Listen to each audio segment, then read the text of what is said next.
అవనికి తిరిగి స్వాగతం. కూరగాయల ధరలు పెరిగాయంటే చాలు ముందు మన గుండె గుబేల్మంటుంది, వంటిల్లు మూగబోతుంది. ఇంటిల్లిపాదికి వండి వార్చడం ఎలా అన్న బెంగ మొదలవుతుంది. రోజూ చేసే 4-5 ఐటమ్స్కు బదులు 1-2తోనే సరిపెట్టుకుంటాం. కానీ ఈసారి పడిన వానలు కాస్త ఊరటనిచ్చాయి.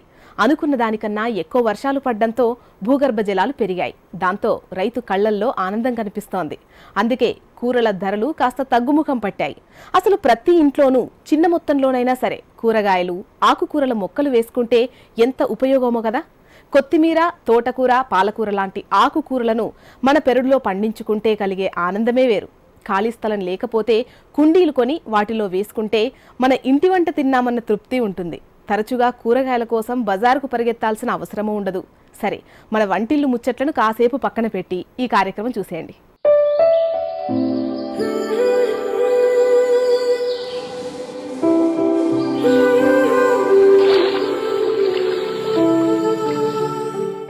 అందమైన జీవితం కార్యక్రమానికి స్వాగతం. న్యాయపరమైన, చట్టపరమైన సలహాలు ఇవ్వడానికి మనతో పాటు ప్రముఖ న్యాయవాది రమ్య గారు ఉన్నారు. తనతో మాట్లాడదాం.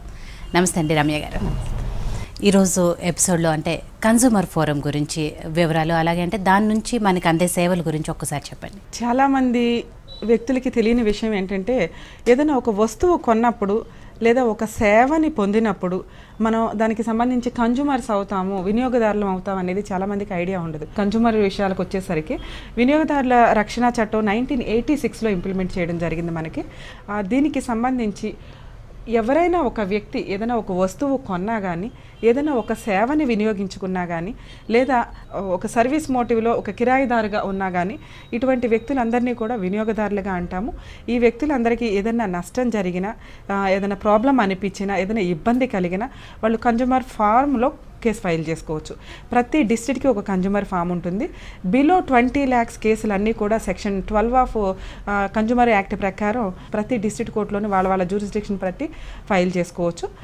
20 lakhs నుంచి 1 crore వరకు ఉన్న వాటిని స్టేట్ కన్జ్యూమర్ ఫామ్లో ఫైల్ చేయడం జరుగుతుంది. అబోవ్ 1 crore సంబంధించి ఢిల్లీలో ఉన్న నేషనల్ కన్జ్యూమర్ ఫామ్లో కేసులు ఫైల్ చేసుకునే అవకాశం ఉంటుంది. ఇక వీటికి సంబంధించి వినియోగదారుడు ఒక వస్తువును కొనాలి అనుకున్నప్పుడు దానికి సంబంధించి ప్రాపర్ సమాచారం, ఇన్ఫర్మేషన్ అడిగే హక్కు కన్జ్యూమర్కి ఉంటుంది. అలాగే దానికి సంబంధించి భద్రత గురించి తెలుసుకునే హక్కు అతనికి ఉంటుంది. ఒక వస్తువుని ఎంపిక చేసుకునే హక్కు కూడా అతనికి ఉంటుంది. ₹1 పెట్టి ఒక వస్తువు కొన్నప్పటికీ, లేదా ₹1 పే చేసి ఒక సర్వీస్ని తీసుకున్నప్పుడు దానివల్ల ఏదైనా నష్టం అతనికి వాటిల్లితే కనుక కన్జ్యూమర్ ఫామ్లో కేసు ఫైల్ చేసుకోవచ్చు. అంటే ఇప్పుడు ఫర్ ఎగ్జాంపుల్ మనం ఏదైనా ఒక వాటర్ బాటిల్ కొన్నాం, ఒక డ్రింక్ బాటిల్ కొన్నాం, ఒక వస్తువు ఏదైనా కొనుక్కున్నాం, అది ఇంటికి తీసుకొచ్చిన తర్వాత ఒక ఫ్రిడ్జ్ కొనుక్కున్నాం, ఇంటికి తీసుకొచ్చిన తర్వాత అది ప్రాపర్గా వర్క్ చేయకపోయినా వాళ్ళు మనకి ఉన్న వారంటీ ప్రకారం రీప్లేస్మెంట్ చేస్తూ ఉంటారు. ఒకవేళ ఆ వారంటీ ప్రాసెస్లో ఏదైనా డ్యామేజ్ కొంత సివియర్గా జరిగి, ఎలక్ట్రికల్ డ్యామేజ్లు ఏదైనా జరిగినప్పటికీ, లేదా ఆ వస్తువే డ్యామేజ్ ఫుల్గా ఉన్నప్పుడు తనకి మెంటల్గా కొంత ప్రాబ్లం అయ్యి ట్రాన్స్పోర్ట్ కానీ ఇబ్బందికరం అవుతుంది ఖచ్చితంగా. సో అలా అయ్యి వాళ్ళకి ఏదైనా లాస్ అయ్యిందే అనిపించినప్పుడు మొహమాటం లేకుండా కన్జ్యూమర్ ఫామ్కి వెళితే కనుక నిజంగా ఆ ఉత్పత్తిదారులు, ఎవరైతే ఆ వ్యాపారస్తులు ఉన్నారో కొంత కంట్రోలింగ్గా ఉండగలుగుతారు. అలాగే కొన్ని వస్తువులు ఇవాళ వెయిట్ కంటే తక్కువ ఇవ్వడం, సో ఆయిల్ కానీ, నెయ్యిలు కానీ, బియ్యం కానీ, ఇట్లా ఏది తీసుకున్నా ఈరోజు కల్తీ లేని ప్రోడక్ట్ అయితే లేదు. నిజంగా దానివల్ల ఆ కన్జ్యూమర్కి ఏదైనా ప్రాబ్లం అనిపిస్తే కనుక దానికి సంబంధించి కన్జ్యూమర్ ఫామ్లో కేసు ఫైల్ చేసుకోవచ్చు. అలాగే సేవలకి సంబంధించి అంటే ఎవరిదన్నా మనం పేమెంట్ ఇచ్చి వాళ్ళ సర్వీస్ని మనం యూజ్ చేసుకుంటున్నప్పుడు సర్వీస్ సేవా లోపం అంటారు. సో ఆ సేవ వల్ల ఆ సర్వీస్ డెఫిషియన్సీ ఆఫ్ సర్వీస్ జరిగింది అనిపిస్తే ఖచ్చితంగా దానికి సంబంధించి కూడా ఎవిడెన్స్తో ఆ డాక్యుమెంట్స్ ఏ రకంగా వాళ్ళకి కన్జ్యూమర్ అయ్యారు అనే దానికి ఎవిడెన్స్. అంటే అందుకే ప్రతిసారి మనకి చెప్తూ ఉంటారు, రిసిప్ట్లు ఏవైతే ఉన్నాయో ఆ రిసిప్ట్లన్నీ జాగ్రత్తగా ఉంచుకోండి అని చెప్పి. Deficiency of service, damages, loss, నష్టం, కష్టం ఇట్లా ఏది జరిగినప్పటికీ కూడా ఆ వ్యక్తి కన్జ్యూమర్ ఫామ్లో కేసు ఫైల్ చేసుకునే హక్కు ఉంటుంది. సో ఇక్కడ వేసుకోవాలంటే ఎట్లా, మెయిన్గా చాలామంది ఫేస్ చేసే ప్రాబ్లము అడ్వకేట్స్ని అపాయింట్ చేసుకోవాలి, వాళ్ళకి ఫీజులు పే చేయాలి, ఇదంతా కోర్టుల చుట్టూ తిరగాలి అనుకుంటారు. కన్జ్యూమర్ ఫామ్ కేసెస్ అన్నీ కూడా 6 monthsలోపే క్లోజ్ అయిపోయే కేసులు. దాంతోపాటు ప్రతి కన్జ్యూమరు డైరెక్ట్గా తనకి తాను పార్టీ ఇన్ పర్సన్గా ఆర్గ్యూ చేసుకోవడానికి అవకాశం ఉంటుంది. అంటే ఇక్కడ అడ్వకేట్స్ నెసెసిటీ ఉండదు. ఒకవేళ పెట్టుకోవాలి, అపాయింట్ చేసుకోవాలంటే అడ్వకేట్స్ని అపాయింట్ చేసుకునే ఫెసిలిటీ కూడా వాళ్ళకు ఉంటుందండి. సో ఇక్కడికి వచ్చేసరికి కోర్టు ఫీజు కూడా చాలా నామినల్గా ఉంటుంది.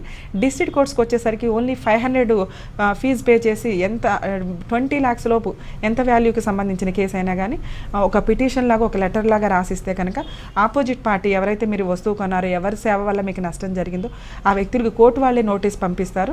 కన్జ్యూమర్ ఫార్మ్ కేసు లిమిటేషన్ వచ్చి 6 monthsలోనే క్లోజ్ చేయాలి అని చెప్పి వినియోగదారుల రక్షణ చట్టం చెప్పడం జరుగుతుంది. మ్యాక్సిమం 6 monthsలోపే క్లోజ్ చేయడానికి కూడా ఫామ్ జడ్జెస్ చూస్తూ ఉంటారు. ఒకవేళ ఆపోజిట్ పార్టీస్ కౌంటర్ ఇవి అవి అని డ్రాగాన్ చేసినప్పటికీ మన దగ్గర ప్రాపర్ ఎవిడెన్స్ ఉంటే కనుక మనకి జరిగిన నష్టంతో పాటు మెంటల్ టెన్షన్కి, మెంటల్ ఎగోనీకి సంబంధించి కూడా కాంపెన్సేషన్ ఇప్పిస్తారు.